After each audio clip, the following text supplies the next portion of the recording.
tentunya juga didukung oleh Kementerian Pendidikan di MBKM. Sama-sama penting, sama pentingnya. Jadi bagaimana kita menyeimbangkan itu adalah melihat bagaimana skala prioritas.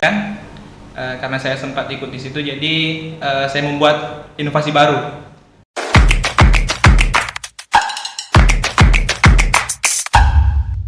Assalamualaikum warahmatullahi wabarakatuh. Halo sahabat UMSI, kembali lagi di podcast UMSI, podcast yang tentunya akan memberikan banyak insight menarik terkait Universitas Muhammadiyah Sinjai.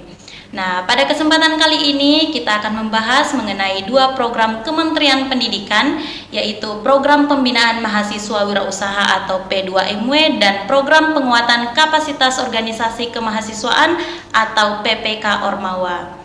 Untuk mengenal dua program ini, hari ini kita sudah kedatangan dua mahasiswa aktif dan berbakat kita dari Universitas Muhammadiyah Sinjai. Nah, ada Asrul dari PPK Ormawa dan ada Irsan dari P2MW. Kita sapa dulu ya.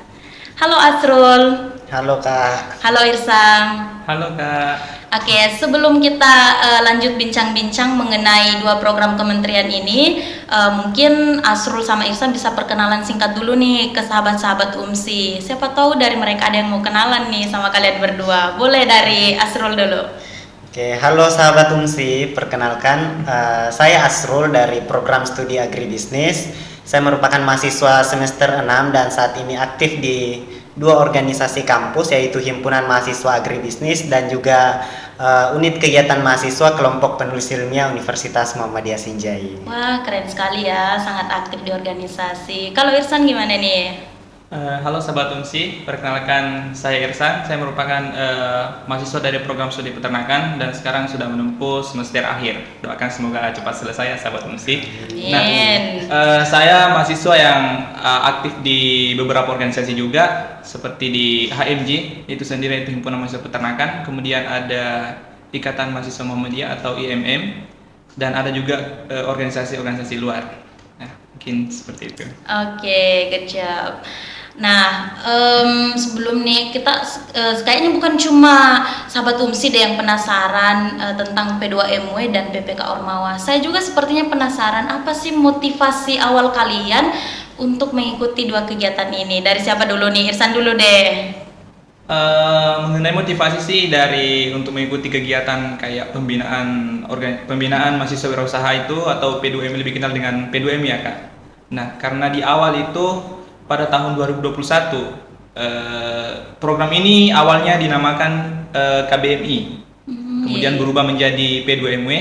Mengapa saya termotivasi untuk mengikuti kegiatan ini? Karena mendengar mindset mahasiswa bahwa ketika selesai di kampus itu siap bekerja. Itu yang selalu saya dengar dari setiap mahasiswa, selalu siap bekerja. Maka itulah yang saya ambil, bahwa ketika kita menjadi seorang mahasiswa, kita selesai di kampus artinya kita siap membuka lapangan kerja. Nah, inilah yang menjadi motivasi saya sehingga mengikuti kegiatan P2MW ini untuk membuat suatu usaha sehingga nantinya dapat menampung mahasiswa ataupun orang-orang yang selesai kuliah untuk menjadi bekerja atau siap membuat lapangan kerja, begitu Kak. Oh, calon wirausaha muda ya. Amin. Masya Allah. Kalau Asrul gimana nih, apa motivasi awalnya ikut PPK Ormawa? Jadi kan PPK Ormawa itu adalah program penguatan kapasitas organisasi yang mana sebenarnya merupakan program pengabdian dan juga pemberdayaan kepada masyarakat yang diinisiasikan oleh organisasi kemahasiswaan.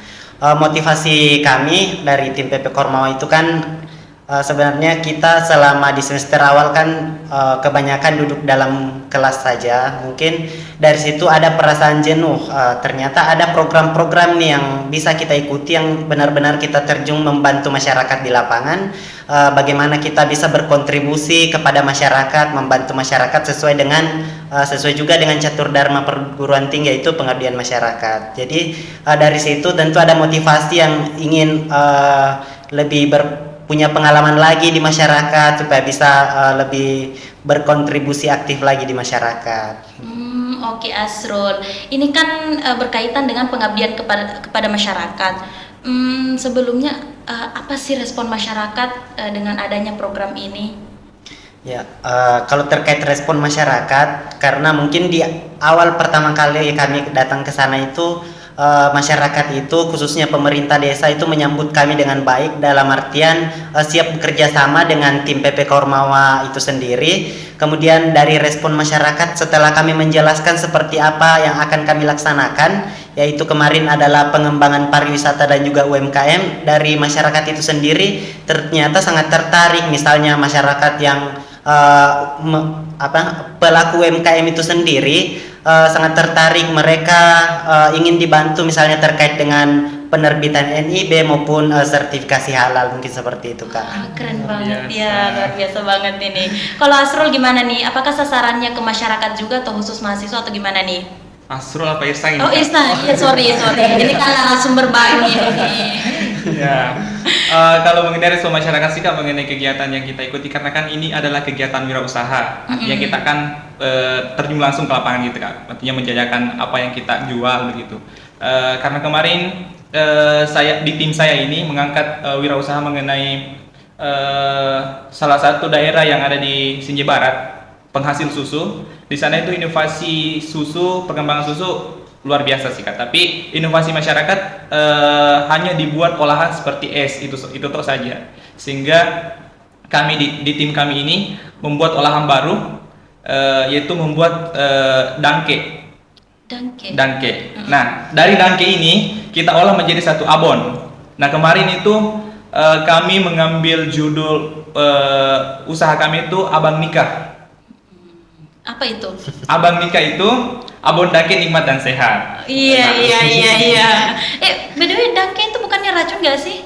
Dangke itu sebenarnya adalah olahan susu yang difermentasi atau diolah dari, hasilnya sebenarnya sih dari ingrekang Kak.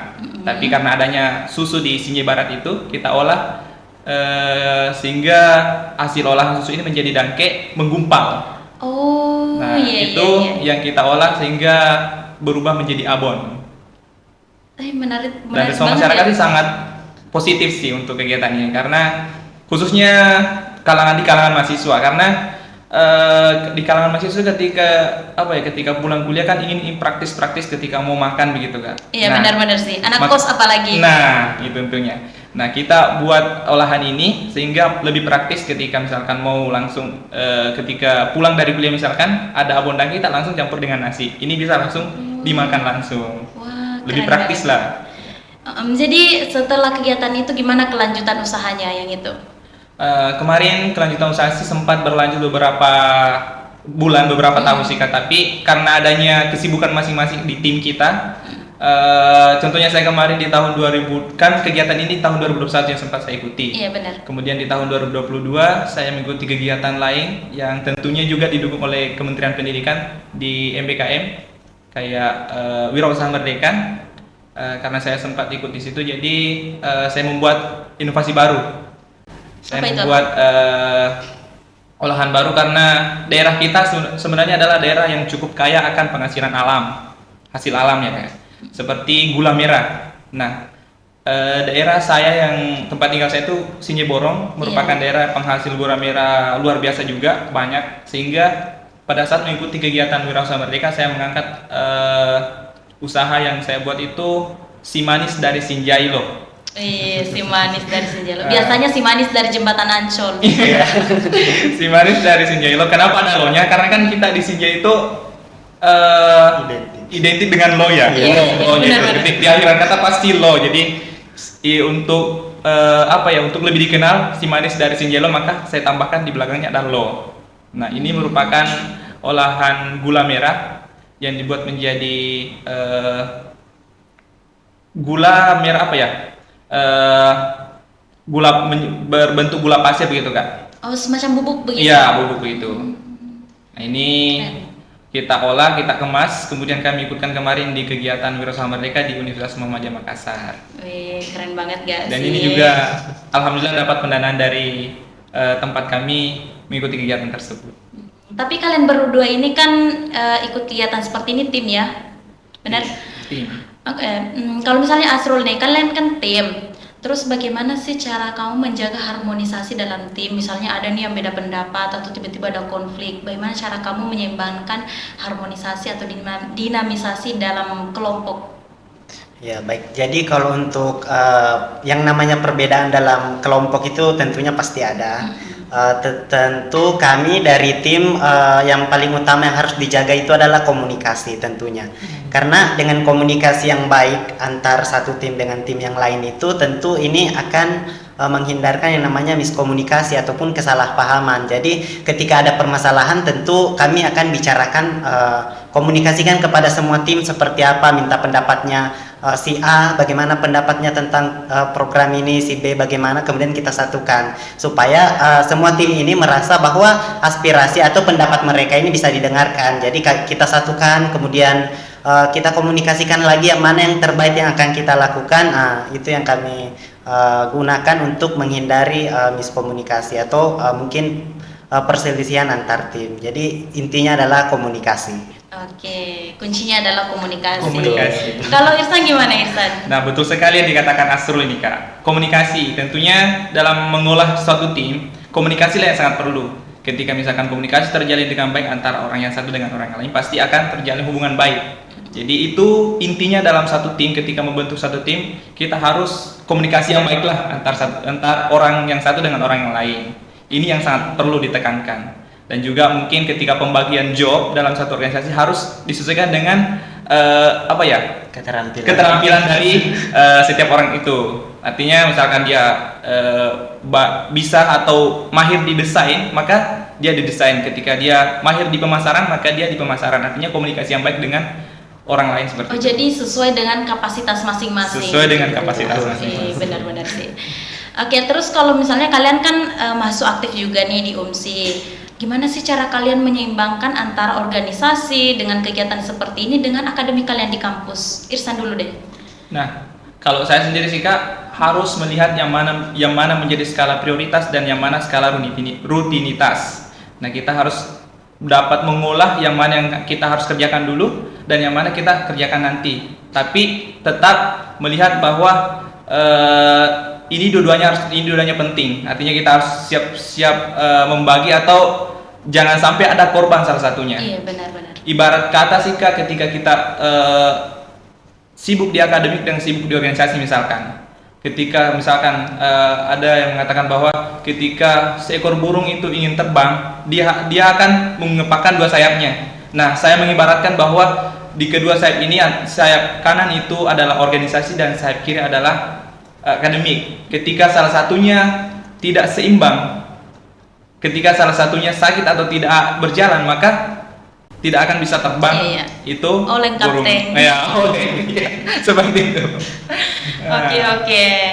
Cukup. Kalau Asrul gimana caranya menyeimbangkan antara akademik, organisasi dan kegiatan-kegiatan seperti ini? Ya baik, jadi kalau saya sepakat dengan Kakanda Irsan bahwa keduanya itu adalah sama-sama penting, sama pentingnya. Jadi bagaimana kita menyeimbangkan itu adalah melihat bagaimana skala prioritas. Tapi kalau dari saya sendiri kemarin itu tentu kan program ini kami yang menjalankan, kami bisa membagi waktu, kita bisa melihat sebenarnya di hari apa, misal untuk akademiknya kita tidak membuat kegiatan pada jam kuliah. Tapi kemarin ini untuk program PP Kormawa itu sendiri tentu kami mendapatkan kebijakan dari dosen itu sendiri, yaitu dengan adanya konversi mata kuliah. Jadi ada beberapa mata kuliah yang kami tidak perlu mengikuti, cukup dengan menyelesaikan program ini nantinya kita akan mendapatkan nilai dari dosen pendamping yang langsung akan disetorkan ke ketua prodi. Jadi ada beberapa mata kuliah yang tidak perlu kita ikuti, cukup dengan konversi. Jadi sebenarnya untuk menyeimbangkan itu sebenarnya cukup mudah, tergantung dari kita bagaimana kita mengatur waktu sebenarnya. Oke. Betul sekali Kak yang dikatakan Asrul, bahwa di kegiatan MBKM ini, Merdeka Belajar Kampus Merdeka, salah satunya yang dari PP Korma tadi dan P2M itu sendiri, kita mendapatkan 20 SKS, kredit 20 SKS dari ketika mengikuti kegiatan tersebut. Jadi ketika nantinya kita mengikuti kegiatan itu dan lolos, artinya ada mata kuliah yang sesuai dengan yang kita ikuti, yang bisa dikonversi ke mata kuliah di kampus. Artinya ketika misalkan saya sendiri di peternakan nih Kak, ada mata kuliah kewirausahaan. Nah, kan saya ikut P2MW. Artinya saya langsung mengimplementasikan kewirausahaan tersebut, membuat satu produk. Jadi ini bisa langsung dikonversi ke mata kuliah tersebut. Oke.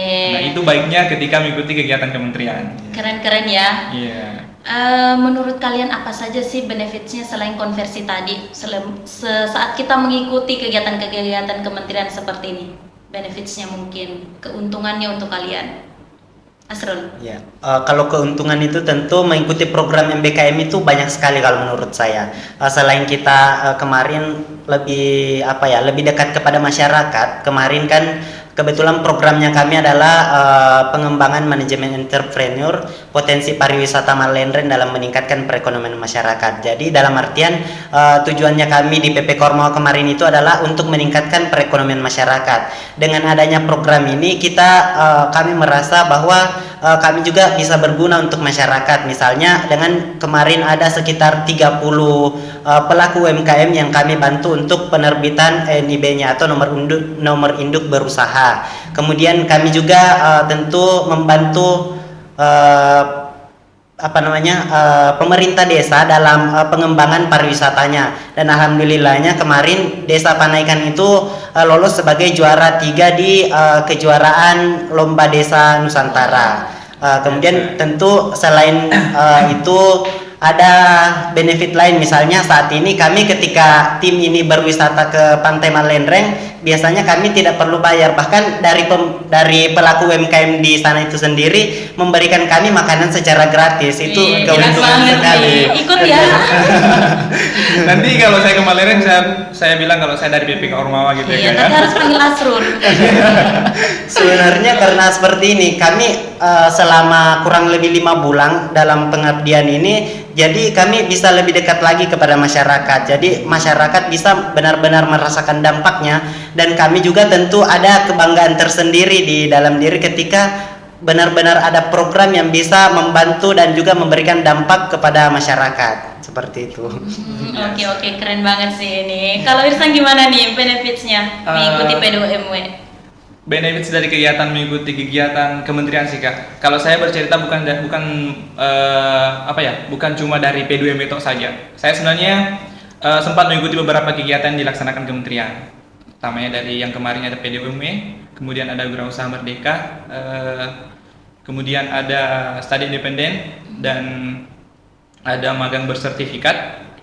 Ini semua merupakan kegiatan yang dibuat oleh kementerian sehingga mahasiswa dapat mengimplementasikan ilmu yang didapatkan di kampus dan diterapkan di luar. Nah, kalau mengenai benefit sih kemarin sempat kalau saya mengikuti kegiatan tersebut, utamanya karena kegiatan ini selalu di luar sih Kak. Artinya utamanya sih relasi. Benar banget ini. Relasi yang paling bagus itu ketika kita keluar dari daerah kita, artinya kita mendapatkan ilmu, belajar bersama. Selain itu, saya juga bisa belajar mengenai kebudayaan suatu daerah. Utamanya kemarin saya mengikuti magang studi independen bersertifikat di Jawa Timur, khususnya di Kabupaten Blitar. Kita bisa belajar bagaimana kerukunan masyarakat, bagaimana budaya masyarakat di sana. Itu salah satu benefit yang saya dapatkan, dan juga saya bisa belajar sedikit demi sedikit bahasa Jawa gitu. Gimana? Iya. Nah, itu salah satunya sih. Kemudian karena kan ini diikuti oleh beberapa kampus ya Kak, dari beberapa kampus di Indonesia. Nah, kita kan di Sinja ini mayoritas Islam. Nah, ketika saya mengikuti kegiatan tersebut, kita bertemu beberapa agama, khususnya itu agama Kristen. Saya dapat saya dapat merasakan langsung bagaimana rasanya toleransi antar beragama, antara saya umat Islam dengan orang yang beragama Kristen, sahabat saya beragama Kristen. Ikatan itu yang membuat saya ternyata toleransi ini memang harus toleransi Indonesia itu sangat kuat. Kita antar berbeda agama ini saling menghargai, bagaimana kita mengingatkan dalam beribadah. Itu yang paling saya ingat ketika misalkan saya diingatkan sholat atau bagaimana segala macam dari teman saya yang beragama Kristen gitu. Keren ya. Keren. Itu luar biasanya kita saling mengingatkan lah gitu. Dan juga benefit yang lainnya, kalau kegiatan di luar pasti jalan-jalannya gitu ya Kak. Dan itu dibiayai oleh kementerian. Jalan-jalan gratis nih. Iya. Salah satu benefit yang mungkin luar biasa juga sih kayak. Oke, ini last but not least, apa sih tips and trick dari kalian untuk adik-adik calon mahasiswa baru atau rekan-rekan mahasiswa yang lain di Universitas Muhammadiyah Sinjai ketika ingin mengikuti kegiatan-kegiatan seperti ini? Dari siapa dulu nih, Irsang boleh? Nah, kalau tips and triknya sih Kak untuk mahasiswa baru dari angkatan 21, 22 dan 3, karena kan saya angkatan 20 ya Kak. Sudah tidak bisa mengikuti kegiatan itu karena sudah mahasiswa akhir. Nah, untuk adik-adikku semua, kalian harus pintar-pintar melihat peluang, karena kegiatan-kegiatan seperti ini adalah kegiatan-kegiatan yang cukup luar biasa, di mana kalian bisa mengembangkan diri kalian, bisa melihat potensi kalian. Dan kegiatan ini kalau saya lihat sih mungkin cuma ada di S1 ya Kak. Iya. Nah ini sebenarnya yang membuat saya di S1 ini ketika mau selesai, ini yang membuat saya berat untuk selesai karena masih ada kegiatan ini. Pengen lama-lama ya? Pengen lama-lama untuk mengikuti kegiatan ini, karena yang saya targetkan setiap tahun itu harus ada kegiatan yang lolos. Harus ada kegiatan yang lolos yang saya ikuti. Dan alhamdulillahnya itu setiap tahun saya mengikuti kegiatan di luar. Pertama yang saya ikuti kegiatan di Universitas Brawijaya Malang. Ini kegiatan yang pertama yang memotivasi saya. Di sini saya termotivasi sangat luar biasa untuk mengikuti kegiatan-kegiatan berikutnya. Pada saat di tahun 2022 karena tidak sempat mengikuti P2MW, saya mengikuti kegiatan kegiatan Wirausaha Merdeka. Nah, kegiatan ini dilaksanakan di Makassar, di Universitas Muhammadiyah Makassar.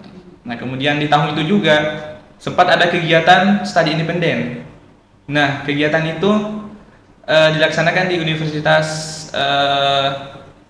di UPN di Sekolah Tinggi Pembangunan Masyarakat Desa STPMD APMD Yogyakarta. Jogja ya? Ya, Yogyakarta. Nah, kemudian ada kegiatan apa lagi ya? Kegiatan magang. Kegiatan magang dilaksanakan salah satu perusahaan yang bekerja sama dengan kementerian. Ini merupakan salah satu perusahaan yang sangat didambakan juga oleh mahasiswa peternakan khususnya, karena perusahaan yang bergerak di peternakan ini adalah perusahaan besar, yaitu PT Java. Nah, kemarin itu kementerian bekerja sama dengan perusahaan ini sehingga kami dapat mengikuti kegiatan di salah satu perusahaan tersebut, yaitu PT Java, dan bekerja sama dengan EduFarm juga, sehingga saya dapat mengikuti magang bersertifikat di Jawa Timur. Kemudian apalagi ya? Kemarin juga sempat mengikuti kegiatan P2MW di tahun 2022 juga. Kalau nggak salah di tahun 2022 itu di UPN Veteran Surabaya. Nah, ini alhamdulillahnya pada saat itu lolos beberapa tim dari Universitas Muhammadiyah Sinjai. Dari sekitar kurang lebih 10 tim yang mendaftar, ada kalau nggak salah ada 5 tim yang lolos ya kemarin, dan itu ada beberapa tim yang lolos KMI Award di UPN Veteran. Berprestasi sekaligus jalan-jalan ini namanya. Iya, berprestasi sekaligus jalan-jalan. Nah, itu walaupun saya kemarin di situ tidak lolos di kegiatan tersebut, tapi ada beberapa teman-teman yang lolos. Kemudian walaupun saya tidak lolos, tapi saya sempat mengikuti kegiatan tersebut di UPN Veteran. Kemudian di tahun 2023 kemarin kurang lebih sekitar 10 tim juga yang mendaftar di Universitas Muhammadiyah Sinjai. Saya sebenarnya masih ingin ikut kegiatan tersebut, tapi karena saya mengikuti kegiatan magang, jadi saya tidak sempat mengikuti P2MW. Diikuti beberapa teman-teman, dan alhamdulillahnya itu lolos kurang lebih 5 tim ya kemarin ya. 5 tim kayaknya yang lolos. Itu lolos tahap pendanaan, kemudian lolos tahap expo ada 3, kalau nggak salah 3 atau 2 tim yang lolos di Universitas Pendidikan Ganesha, Bali. Nah, pertama kalinya juga kita jalan-jalan ke Bali. Walaupun saya misalkan juga pada saat itu tidak mengikuti kegiatan, artinya tidak mengikuti kegiatan P2MW, tapi alhamdulillahnya saya sempat ke sana juga bersama teman-teman mengikuti kegiatan di Universitas Ganesha tersebut. Dan semoga tahun ini, karena saya tidak bisa mengikuti kegiatan tersebut karena sudah semester akhir, karena yang bisa ikut itu dari semester, kalau nggak salah dari semester 1 sampai semester 7. Nah, saya sudah semester 8 jadi tidak sempat mengikuti kegiatan P2M ini. Tahun ini saya membuat tim. Ada 2 tim yang saya gagas. Semoga tim ini dapat lolos tahap pendana sampai Udah jadi produksi. sepuh nih. Ya. Sepuh ajarin pun. Artinya apa ya? Ilmu yang kita dapatkan kemarin itu kita harus implementasikan lah ke teman-teman. Jangan tampung ilmu itu sendiri. Iya. Kita ajarkan kepada mereka bagaimana mengolah suatu produk, bagaimana melihat suatu kesempatan, bagaimana melihat potensi kita di Kabupaten Senja khususnya. Karena ini yang sebenarnya kita ingin kembangkan ke depan. Kalau kita cuma jadi mahasiswa tok saja, masih kupu-kupu ya? Kuliah pulang. Kita tidak mengikuti kegiatan tersebut, maka nantinya kita tidak dibekali ilmu-ilmu untuk kita nanti akan kembali ke masyarakat. Iya, Nah, ini yang harus kita tekankan di diri kita bahwa kita akan kembali masyarakat, artinya kita akan mengabdi ke masyarakat. Kalau misalkan nanti ketika selesai dan kembali menjadi masyarakat biasa kan, kita gagal jadi mahasiswa ya Kak. Iya. Tapi ketika kita selesai berkuliah misalkan dan kita sudah memiliki misalkan satu usaha lah yang dapat kita kembangkan ke depannya, katanya kita sudah ada keberhasilan sedikit untuk menunjang kita ke depannya. Nah, itu mungkin yang sempat saya ceritakan di sini, dan semoga tim tahun ini di Universitas Muhammadiyah Senja mengikuti P2M khususnya dan juga PPK Ormawa, kemudian ada PKM. Semoga dapat lebih banyak lagi meloloskan timnya, karena ini yang merupakan yang salah satu yang dapat memperkenalkan kampus kita keluar. Oke, amin. Ini calon wirausaha muda banget ya. Semoga sih. Ya, kita aminkan saja dulu. Amin. Oke, Asrul gimana Asrul? Ya. Tips and triknya? Ya, jadi saya sepakat dengan Kakanda Irsan bahwa sebenarnya untuk mahasiswa baru atau buat yang masih memiliki kesempatan, jangan sia-siakan kesempatan itu, karena saya sepakat sekali bahwa ini merupakan peluang emas bagi kita. Kenapa? Karena ketika kita mengikuti program MBKM, kita bisa mengenal dunia lebih luas. Saya bisa mengatakan bahwa kita bisa mengenal dunia lebih luas, misal dari kebudayaan tadi, dari Kakanda Irsan menyebutkan bahwa beliau belajar dengan kebudayaan. Kebetulan kemarin juga saya mengikuti ada program pertukaran mahasiswa, itu juga belajar terkait kebudayaan, toleransi, bagaimana kita berbaur dengan masyarakat, juga berbaur dengan orang-orang yang mungkin berbeda keyakinan, mungkin seperti itu. Kemudian untuk teman-teman jangan takut, karena salah satu bentuk penyesalan saya adalah saya mengikuti program MBKM itu di semester 4 ya. Semester 4 mulai saya mengikuti, dan saya salah satu bentuk penyesalannya adalah kenapa saya tidak mengikuti dari semester-semester awal. Karena ini benar-benar ketika kita sudah terjun masuk ke program MBKM, seperti kata Kakanda Irsan lagi, itu kita artinya kecanduan, artinya selalu ingin mengikuti program ini karena memang benar-benar bermanfaat dan juga memberikan kita pengalaman yang sangat luar biasa. Oke. Jadi ini keren banget ya program-program kementeriannya. Semoga teman-teman mahasiswa yang lain dan mahasiswa baru ke depan tidak lagi termakan stigma-stigma buruk bahwa organisasi itu menghalangi akademik atau kegiatan seperti ini menghalangi akademik. Oke teman-teman, senang banget bertemu kalian di podcast kali ini. Semoga masih ada kesempatan lain kita bisa bertemu lagi di podcast yang mungkin kegiatan-kegiatan yang lain. Oke, see you on top teman-teman, and terima kasih sahabat UMSI. Terima kasih sudah menyaksikan podcast kita hari ini. Jangan lupa di like, komen, dan subscribe videonya. See ya. Assalamualaikum.